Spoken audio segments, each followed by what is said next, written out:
Jim, this is John Moeller from Get on the Track, doing the data review and some video analysis of the session that we had last week in the Ottoline Cayman at Harris Hill.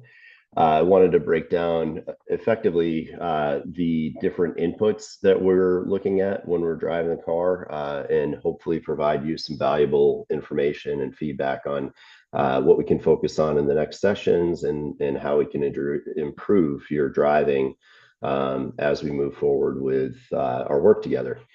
So, with that said, we're going to dive into, first of all, the steering input. And I've got two videos here showing kind of the improvements that we made throughout the day and some of the things that we'll need to continue to address as we're doing more sessions in different cars. Specifically, in this example, we've got steering on the top. We have the your final session of the day and actually the fastest lap of your final session, which was a 139. And on the bottom is from your first session, and it is also the fastest lap of that session, which was a 150. So obviously we made significant gains through the day. 11 seconds is massive.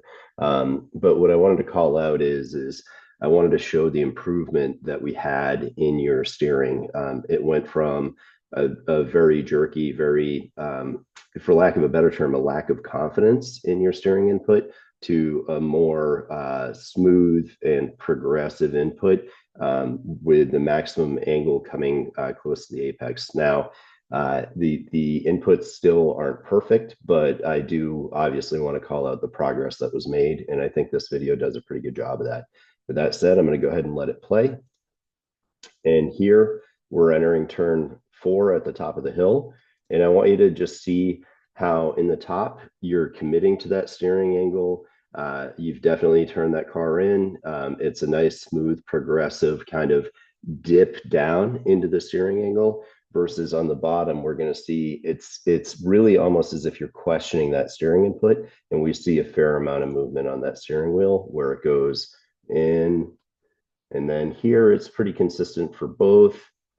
And then if you see, it's kind of, there's a kind of click, click, click into the movement versus on the top video, your the angle that you develop is a lot smoother, a lot just more confident. And that's something that we definitely want to see. We talked about this with that holding the hand vertical, that exercise that we did. That's one of the things that we really need to think about when we are loading up those tires is making sure that those inputs are smooth and gradual. So those tires have the ability to load and have a predictable load against them versus when we're moving that steering wheel in and out, we need to, we're honestly loading those tires a little bit inconsistently and not developing or generating the grip that we can get from those tires. So I also have kind of a good portion of the lap that I've recorded here. I've broken it down because of the difference in speeds. The bottom window, I've had to speed that video up a little bit, so it's a little bit quicker than real than the actual timing, but it does demonstrate what was happening with the hands. So here we go. And if you see, it's kind of a stepped approach for you unwinding. And then this is going into turn 6, video is sped up, and take a look at how the steering is. You're almost kind of wandering a little bit on the steering on the video below versus really confident turn in on that steering above, and then kind of a ratchet movement. And now we've got going into turn 6. And if you take a look here, we have significant boom. Okay, that actually was pretty good on both sides. And then we have turn 10, and I think turn 10 was pretty good with the top versus the bottom here. Let's take a quick look here. There you go. There's a little bit of a question there. All right. So big takeaway on that is we're looking for those hands to really be smooth and to maximize that steering angle just before the apex, and then start unwinding that wheel as we release. As we progress, as we move further, that's something that I'm definitely going to want to see you doing. Okay, next up, we're going to start diving into data. So we're going to be looking at some squiggly lines. And Let me go ahead and bring that up. And here we go. Excellent. Okay, so if you haven't seen it before, this is the data chart that I have of our laps at Harris Hill. Very quickly, we're going to take a look at the brake pressure and then the throttle application. So those are the two inputs that we're looking at here. And what I want to call out is, again, these are the differences in lap time. So the red trace is your fastest lap. So that is the 139.149. The green trace, again, is from your first session, the best lap from there, the 150.078. So big thing that we want to take a look at is your brake application. One thing that I'm seeing here is we have a brake application as we head into turn one, and that's occurring in your fastest lap. And frankly, that's happening because we were generating more speed here. If we take a look at the speed is the chart below, we have the brake pressure here. As we rolled into this, you were carrying an extra 6 miles an hour coming into turn one. We can start to approach this with more confidence and possibly more speed, but having that quick application there of the brake is a good thing to make sure that we have good grip on the front of the car. What I would say is as we get faster and more confident with the grip of the car, this brake pressure will likely be lighter and will carry more speed through that corner. Going into turn two, definitely an event that requires braking. We're seeing a hard initial input, which is good. The one thing that we want to see as we develop further with our driving is we want to see, and I'm going to go ahead and zoom in quite a bit here. We want to see this trace kind of step down very gradually here versus it just kind of falls off a cliff. And so when we're thinking about that brake pressure, and I told you we want to quantify it, we talk about like going from leading into this isn't a massive braking event going into turn two. So we probably want to be somewhere on like probably about a 4 to a 5 as we start pitching that car into the corner. But as we roll off and we trail brake that car, this is kind of a situation we're going from like a 4 to a 5 to a say a 5 to a 4 to then almost a 0. And instead, what I would prefer to see is see this line drop down and then a much smoother release so that it does something like a 5, like 5, 4, 3, and then 2, 1. So the timing needs to be a little bit different. And we're seeing that pretty consistently, like a relatively fast drop in the release of that brake pressure all the way through this lap. So here again, we came in here faster, significantly more speed, gaining more confidence in that car. And then we see that brake pressure occur here. And that, if you recall, this is our two-stage braking area going into turn four. So coming up that hill, we hit that brake hard, we squeeze and bleed off a bit of speed. I want to give you credit here because you're definitely slowing the car down as you get closer to that apex. Typically, you want that apex to be the slowest point for the car. Like it's just before the apex that we should see our min speed in a corner. And you do that pretty effectively here. And then we actually start to see you gain some speed coming out. But if we take a look, right, that's our two-stage brake component. And I want to give you credit for that because this is a grade 8 brake application here. What I would love to see is rather than, and this will happen as we gain confidence and gain speed, is this braking event may happen a little bit further on, and then we would see these two blend together a little bit more as we use more of the space on the track coming around this corner.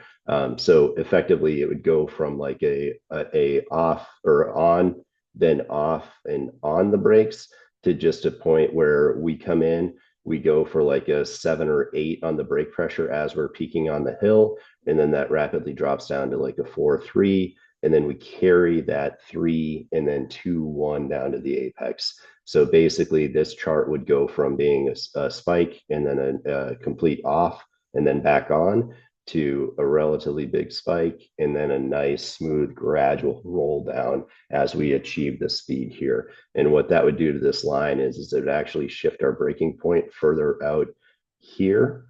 And then we would see that speed slow down to the mid speed a little bit more smoothly as we drop down here. But overall, massive improvement from the first session to the second session. And we can actually see this is the bottom line here is our time comparison. You can see how much speed you gain as you come down that straightaway. We literally go from 0.2 seconds gained to 2 seconds, almost 3. So you gain 2.8 seconds just by being confident down that straightaway. So really good job there. All right, I'm going to snap this back to the full lap. Coming into here, we see a little bit of brake pressure applied here on our fast lap because we needed it. We're carrying significantly more speed, as you can see here.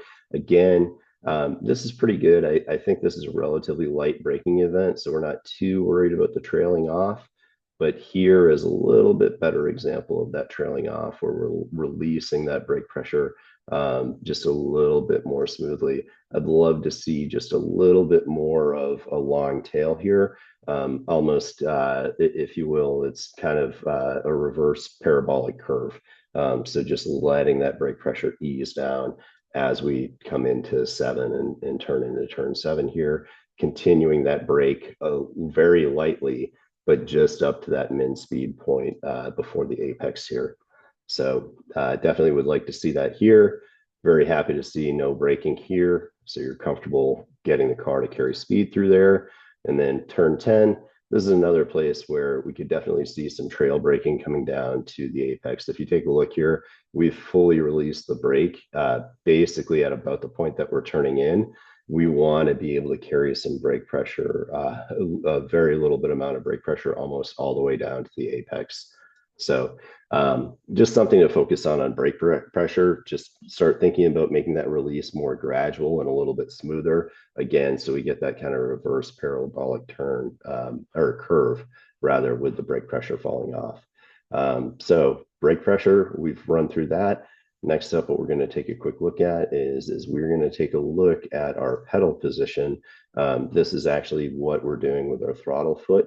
And then as I'm going to throw an additional component here, which is the lateral acceleration, because my one big critique that I'm going to have for you here on the throttle is, and actually it's two critiques. First off is going to be when we apply that throttle, again, we want that parabolic curve. So when we see a rapid throttle application like this, I'm focusing on the red line, and I'll go ahead and zoom in to get a little bit more clarity here.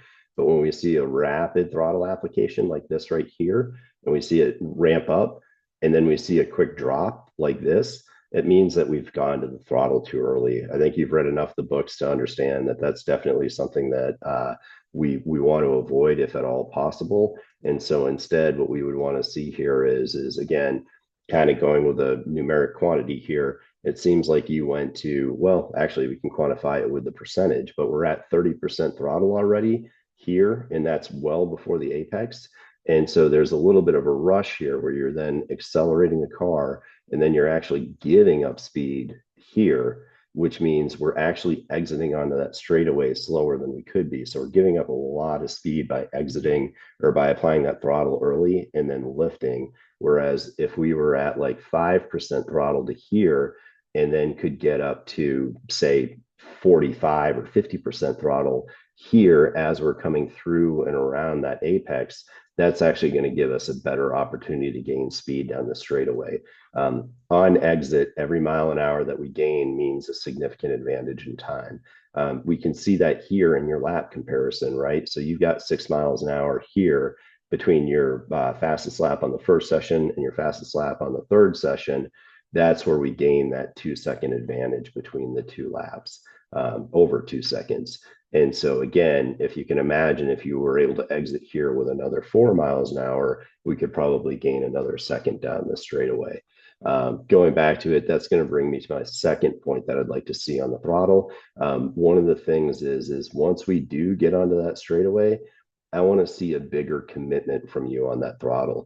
So if you take a look at this, right, we on our throttle chart, we're at 70% throttle, and granted, to be clear, the sensor may not reflect 100%. So this may be an area where you went to well, we get up to 98, and so the sensor might not truly reflect 100%. but we know that it goes to 98. And so here we're on a straightaway, and what we're seeing is a 79%. So we're leaving almost 20% of that throttle on the table here when we're literally just coming out onto a straightaway. And so what I'd love to see is develop some more confidence here on that throttle. We're on a straightaway, start applying that throttle harder. We're going to gain more speed as we come down that straightaway. And then all we need to do is account for that and use more brake pressure to slow that car down. So that might result in a change in our braking points, but we really want to be able to use that throttle when the track gives us a straightaway. So going back to it, I'm also going to call out again, red line is your fastest lap. What I appreciate seeing here is you're coming over that hill and you're giving it a squirt of throttle, right? And so that squirt of throttle gives you a nice gain over your slower lap time. This whole section here, we again see in the bottom here the time comparison, right? We go from basically in effectively the corner between 4 and 5, you go from having a 3-second advantage over yourself to having on exit almost 4 seconds there, right? So you just gained another second merely by giving it a nice squirt of throttle here and then finding a little bit more confidence exiting that corner and actually carrying more corner speed mid-corner.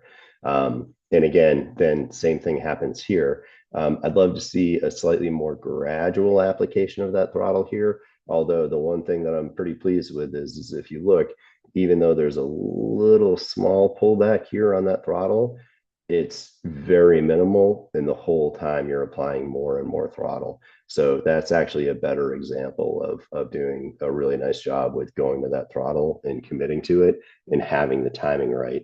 Again, we have an example of kind of the bad scenario where you went to the throttle hard and then dropped off relatively suddenly.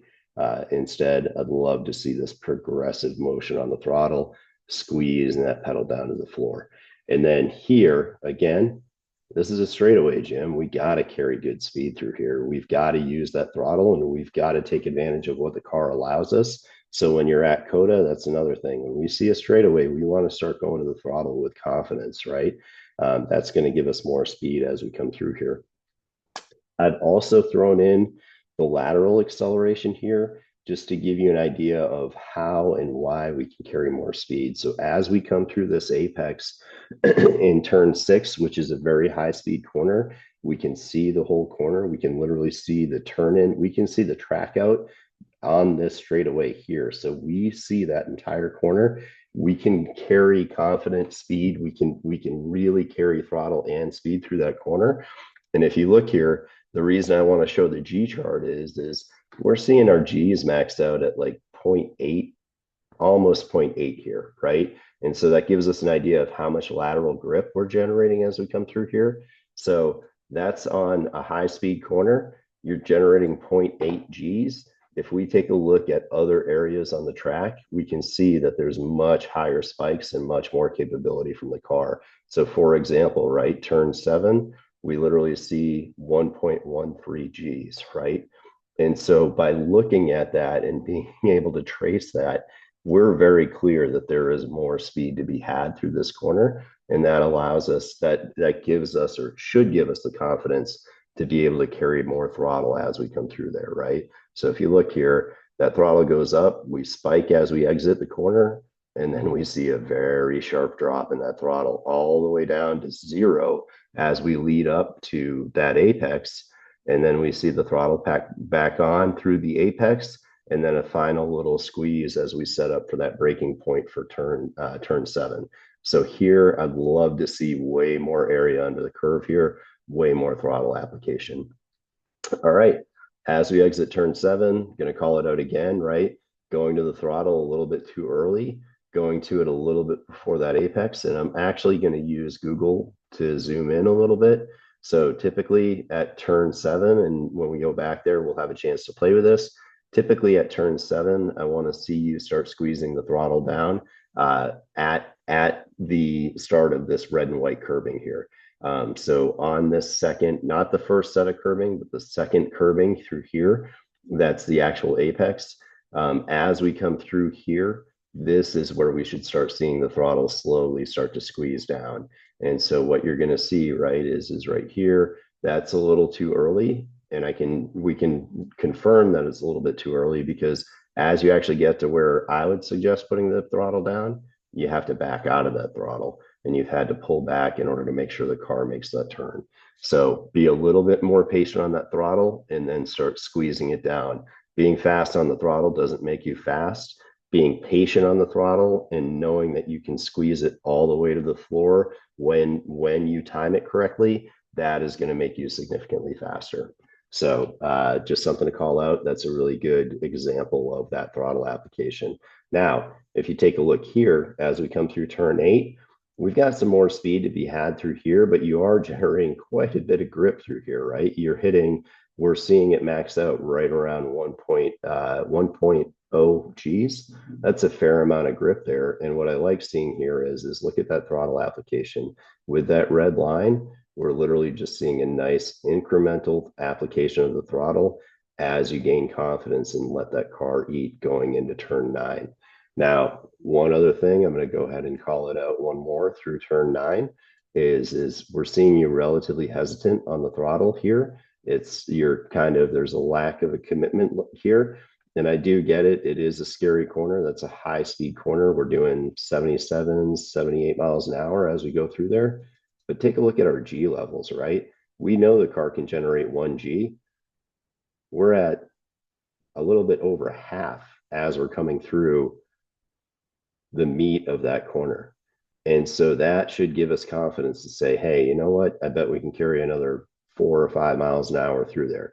And as we progress, we're going to continue to work up on that. We're going to take small bites out of it and continue to get more speed through there. And that's going to create another or another drop in our lap times. Finally, I'll go ahead and run through turn 10. We'll take a quick look there, because as we come through turn 10, I'm seeing we overslow the car possibly a little bit here. Something we can work on. We can gain confidence. The big thing is getting that vision, looking through that corner. But again, what we see is we see a very aggressive application of that throttle, and then the need to pull back because we applied that throttle a little bit too early, right? And so if we were more progressive with that throttle, a little bit more patient, that throttle would go down. And then honestly, as we come through this corner again here, I'd love to see you applying that throttle with more pressure, more confidence going into turn 11. So if you take a look here, right, we watch our Gs. Our Gs are maxing out at 0.75, right? So we've got a whole quarter of a G to on the table as we come through that corner. So that's the breakdown of our inputs and effectively how we're going to improve on the next session with our laps. We're going to start finding more confidence on those straightaways and maintaining that throttle. And in the high speed corners, coming up with a little bit more confidence there as well. As we build that faith in the car and that trust in the tires, the speed's going to come naturally. So just keep that in mind. Remember, don't be too aggressive on that throttle. Be patient so that when you commit to it, you can commit to it fully. And it's just a consistent ramp up versus having these pullbacks like we're having here. On that brake pressure, remember, it's a gradual release of that brake pressure. The slower we release that brake pressure, the more grip that we're providing that front end and the faster that we can go into those corners. So I hope this is helpful. Let me know if you have any questions. Definitely appreciate the opportunity to work with you, and I'm looking forward to catching up with you on Friday.